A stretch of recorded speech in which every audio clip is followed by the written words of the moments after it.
Did Xi Jinping just reference the OG Greeks to front Donald Trump?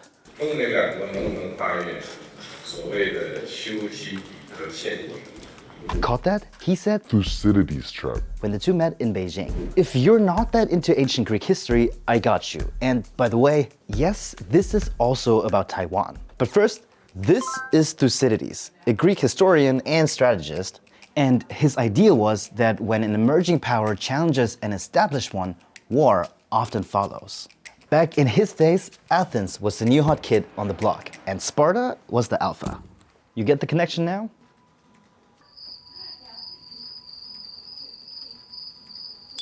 Xi Jinping has glazed Thucydides several times since he took office, though this time it seemed very much in his face.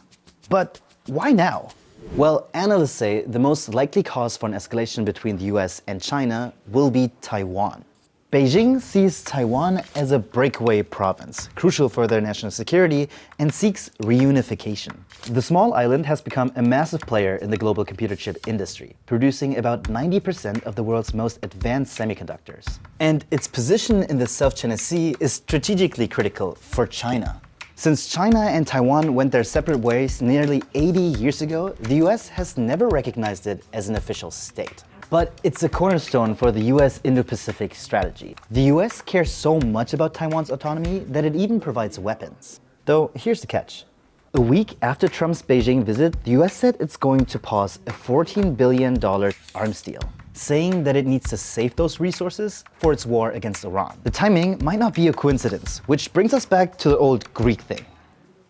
China-US relations expert Ryan Swan told the New York Times, China views the Thucydides trap not as a predictive model, as it has occasionally been used in Western circles, but as a threat that can and should be avoided. In other words, China sends a double message. This conflict could go big. But Xi also says, hey Donald, you also have the chance to avoid a clash.